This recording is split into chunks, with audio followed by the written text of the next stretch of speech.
নমস্কার, কেমন আছেন সবাই? চলে এলাম লাইভ বাই দেবের আবার নতুন একটা ব্লগ নিয়ে। আজকে সকাল নয়, আজকে ঠিক দুপুরবেলা ব্লগটা চালু করেছি। রান্না বান্না করে একেবারে খেতে বসেছি, তখনই সিদ্ধার্থকে ডাকছি ওদিকে। ও স্নান করে ঠাকুর দিচ্ছে, আমি এই যে চান টান করে ভাত বেড়ে আর বসে আছি ওর জন্য। একসাথে এলে তারপরেই খাবো। আর মেনলি আপনাদেরকে ওই দেখালাম, দুটো গোলাপ গাছ এনেছি আগের দিন, সেটাই আপনাদেরকে দেখালাম। একটা সাদা গোলাপ এনেছি আর একটা লাল গোলাপ। লাল গোলাপটা তো নর্মালি সিজনে ফোটে, আর সাদা গোলাপটা না, বলেছে সারা বছরই খুব ফুটবে, কিন্তু ওটাকে একটু ভালো করে যত্ন করতে হবে। যাই হোক, মাটি তো এনেছি, জানি না কতটা যত্ন করতে পারবো। আর এখানে আমি পাতা পচানো, সবজির খোসা পচানো, এই যে জলটা, ওটা প্রত্যেক দিন আমি গাছে দিই। প্রত্যেক দিন না হলেও একদিন দুদিন ছাড়া ছাড়া দিই। যাই হোক, এদিকে সিদ্ধার্থ ঠাকুর দিয়ে দিচ্ছে চান টান করে উঠে। তারপরে দুজন মিলে না খেতে বসে যাব। খাওয়া দাওয়া কমপ্লিট করে আপনাদেরকে আজকে নতুন একটা রেসিপি দেখাবো। এটা ঠিক রেসিপিও বলা চলে, আবার একদিকে বলা চলে যে দৈনন্দিন জীবনে প্রত্যেকটা মানুষের ঘরেই এটা থাকে। এটা অ্যাকচুয়ালি খুব দরকারি জিনিস, ছোট থেকে বড় প্রত্যেকেই খেতে পারে। আর আমরা তো খেতে বসে গেছি, তখন তো আপনাদেরকে ভিডিওতে দেখালাম, কিন্তু রান্না বান্না করছিলাম তখন বেশ কিছু ভিডিও করে রেখেছি, তো সেটাই আপনাদের সাথে শেয়ার করছি। এদিকে আগের দিন বাজার থেকে এনেছিলাম 500 গ্রাম মতো আমলকি। ওই আমলকিটাকে দিয়েই আজকের নতুন রেসিপি হবে। তার আগে প্রথমে রান্নাবান্নাটা কমপ্লিট করে নিই। এদিকে তো হচ্ছে সোয়াবিন আলুর তরকারি, ওদিকে অল্প করে না একটু চাটনি করব। বেশ অনেক টমেটো এনেছি, আগের দিন বাজারে গেছিলাম, ছোট ছোট বেশ কি সুন্দর সুন্দর টমেটো। এইগুলো নিয়েছে 20 টাকা কিলো, ছোট্ট ছোট্ট টমেটো। আর আমাদের বেশি বড় টমেটো লাগেও না, কারণ দুজনের অল্প তরকারি, বুঝতেই পারেন, সব কিছুই যেন অল্প অল্প লাগে। তাই ছোট ছোট টমেটো, আর এত সুন্দর দেখতে লাগছিল না, আমিও লোভ সামলাতে পারিনি, নিয়েছি 1 কেজি মতো। তাই কিছুটা তো তরকারিতে দিই মাঝে মধ্যে, একটা দুটো করে কেটে, আর অল্প বেশ কিছুটা ভাবলাম অল্প করে চাটনি বানাই। ওদিকে ফ্রিজে সিদ্ধার্থর অফিস থেকে আপনাদেরকে দেখালাম আগের দিন, ওই যে কালী পুজো উপলক্ষে একটা গিফট হ্যাম্পার টাইপের দিয়েছিল, ওর মধ্যেই না ক্যানবেরি, তারপরে আরও কাজু, ওটা তো সল্টেড কাজু ছিল, ওটা আমি খেয়েছি, কিন্তু ক্যানবেরিটা না, ভাবলাম ক্যানবেরি দিয়ে আজকের এই যে চাটনিটা বানাই। তো এখানে দিয়েছি খেজুর, দিয়েছি কাজু কিশমিশ, তারপর এদিকে ক্যানবেরি দিয়েছি। আর সাধারণ যেরকমভাবে চিনি দেয়, চিনি আর অল্প কিছু, প্রত্যেক দিন ঠাকুরকে জল বাতাসা দিই, সেখান থেকে ওই নকুল দানাগুলোকে সরিয়ে সরিয়ে রেখে দিই, ঠাকুরকে দেওয়ার পর তুলে রেখে দিই, সেটাই কিছুটা মিক্স হয়েছিল। যাই হোক, একদম সুন্দর করে বিনা জল দিইনি, একটু ধিমে আছে ভালো করে চাটনিটা করেছি। আর ওইদিকে সোয়াবিনের তরকারি, ফুলকপি আলু ভাজা দিয়ে তো খেতে বসে গেছি। তারপরে খাওয়া দাওয়া কমপ্লিট করে নিলে না আপনাদেরকে ওই রেসিপিটা দেখাবো। আমি রান্না বান্না করতে করতেই তার মাঝখানেই না আমলকিটাকে সিদ্ধ করে আলাদাভাবে রেখে দিয়েছি, যেহেতু আমলকি সিদ্ধ হতে বেশ কিছুক্ষণ সময় লাগবে। আর ওটা পুরোপুরি একদম ডোবা জলের মধ্যে সিদ্ধ করতে নেই, ওটাকে নিচে প্রথমে কোনো একটা গামলার মধ্যে জল দিয়ে, উপরে ফুটো ফুটো গামলা যেটা বাড়িতে সবারই থাকে, ওই গামলার মধ্যে দিয়ে ভাপে আমলকিটাকে সিদ্ধ করে নিতে হবে। আমরা তাড়াতাড়ি করে খাওয়া দাওয়াটা কমপ্লিট করি, ততক্ষণ আপনারা ভিডিওটা দেখতে থাকুন। খাওয়া দাওয়া কমপ্লিট করেই আপনাদেরকে ভিডিওটা দেখাবো কেমনভাবে আমি তৈরি করেছি আমলকি দিয়ে একটা নতুন রেসিপি না, আপনারা দেখলে বুঝতেই পারবেন যে জিনিসটা কি। ছোট থেকে বড় প্রত্যেকেই খায়, আর বাজার থেকে আমরা বেশ অনেক দাম দরেই কিনে নিয়ে আসি এই জিনিসটা। তো সেটাই যখন মোবাইলে আমি এই জিনিসটা দেখলাম যে কেমনভাবে তৈরি হয়, দেখলাম খুব সহজ পদ্ধতি, খুব অল্প বিস্তর রেগুলারের মশলা দিয়েই জিনিসটা তৈরি হচ্ছে। তো আমি বাড়িতেও ভাবলাম, আমার বাড়িতে সব রকমের মশলাপাতি রয়েছে, তাহলে আমিও বানিয়ে নতুনত্ব ট্রাই করে দেখি। তো এখানে খাওয়া দাওয়া কমপ্লিট করে চলে এসেছি। এদিকে আমলকিটাকে তো আপনাদেরকে বললামই যে আগেই আমি রান্না করতে করতে মাঝখানে সিদ্ধ করে রেখে দিয়েছিলাম। এদিকে নিয়েছি প্রায় 1 মুঠ মতো তুলসী পাতা, এদিকে 1 টুকরো আদা কুচি, আর সঙ্গে নিয়েছি বেশ কিছুটা প্রায় 200-250 গ্রামের মতো খেজুর, আর অনেক রকমের মশলার মধ্যে আছে এলাচ, লবঙ্গ, দারচিনি, স্টার, জায়ফল, জয়িত্রী, তারপর কাঠ, মৌরি, জিরে, বড় এলাচ সবটাকে মিলিয়ে প্রায় 12-14 রকমের মশলা নিয়েছি। 12-14 রকমের মশলাকে নিয়ে এটাকে ভালো করে প্রথমে পেস্ট টাইপের গুঁড়ো টাইপের করে নেবো। গুঁড়ো করে, আর যেহেতু জায়ফলটা শক্ত, ওটাকে ওই মিক্সির বাটিতেই গুঁড়ো করে দিয়ে দেবো, তাতে একসাথেই পুরোটা পেস্ট হয়ে যাবে। তার মধ্যে ওদিকে তো সাইড করে রেখেছি, এই যে মশলা রেডি করে সাইড করে নিলাম একটা বাটির মধ্যে।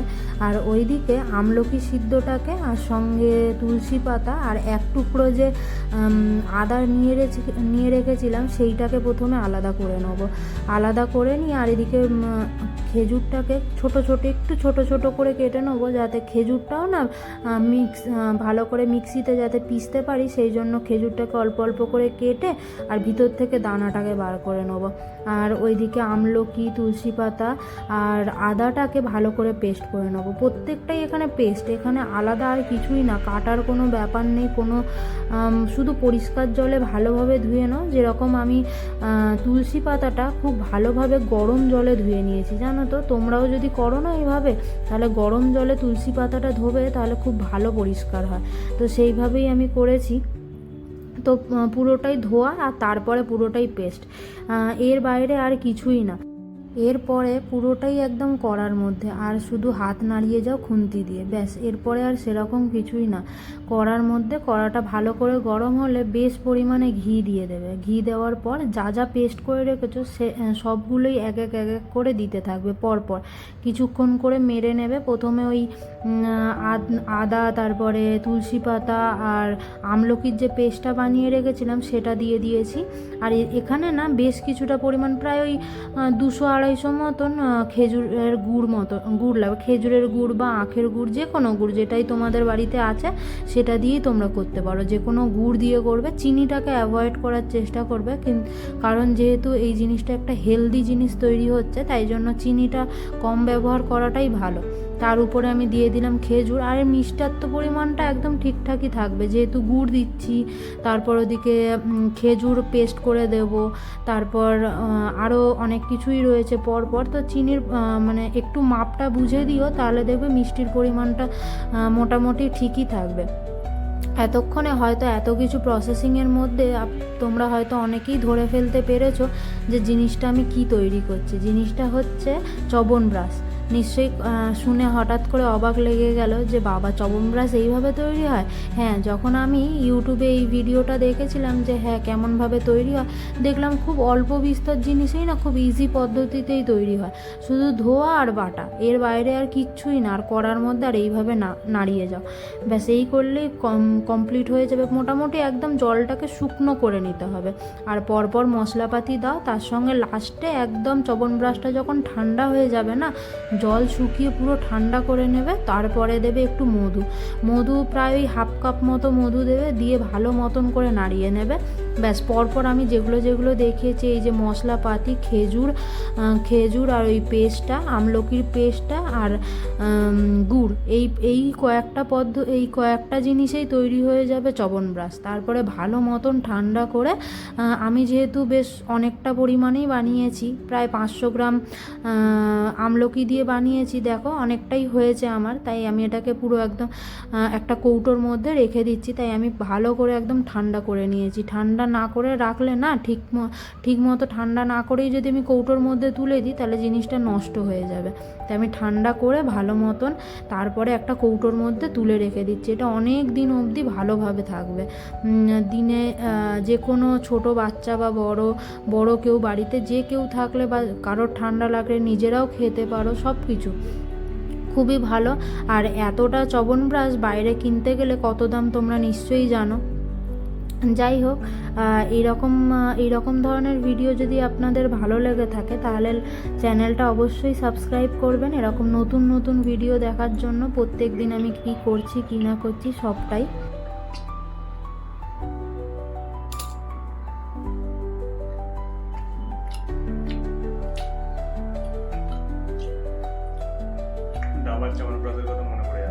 কেমন হয়েছে? পুরো একদম ডাবরের চবনপ্রাশ। প্রথমবার বানালাম তো, প্রথমবারই সুপার সুপার হিট হয়েছে। একদম ভালো হয়েছে, দারুণ হয়েছে। সেন্ট আর টেস্ট পুরো এক্সাক্ট ডাবরের চ্যবনপ্রাশ মনে হচ্ছে। ডাবরের চ্যবনপ্রাশ ছোটবেলায় খেয়েছি, তাই সেটাই বললাম। না এটাতে তাও আমি খেজুর আর ইয়ে দিয়ে করেছি, আরে আখের গুড়, আর কিন্তু এমনি নর্মালে হয়তো চিনি ফিনিও দেয় হয়তো। না বলছি যে ডাবরের চ্যবনপ্রাশ তো এটা মেন হচ্ছে হেলদি, মানে কোনো জিনিস নেই, ঘি দিয়ে হয়েছে, তারপরে মধু দিয়েছি আর বিভিন্ন রকমের মশলা দিয়েছি, যাই হোক। যেমন এক্সাক্ট ডাবরের চ্যবনপ্রাশ খেয়েছি, সেম টেস্ট সেম সেন্ট, দারুণ। ভালো হয়েছে। দারুণ হয়েছে।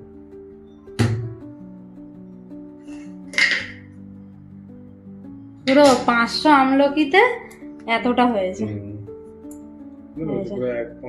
এটার মধ্যে গুড় ছিল, 500 গুড় ছিল, ওর বদলে পুরো এতটা চ্যবনপ্রাশ হয়েছে, 500 আমলকিতে হয়েছে পুরো। এই যার কালারটাও দেখো, দাঁড়াও তোমাদেরকে একটু বাইরে নিয়ে গিয়ে দেখাই।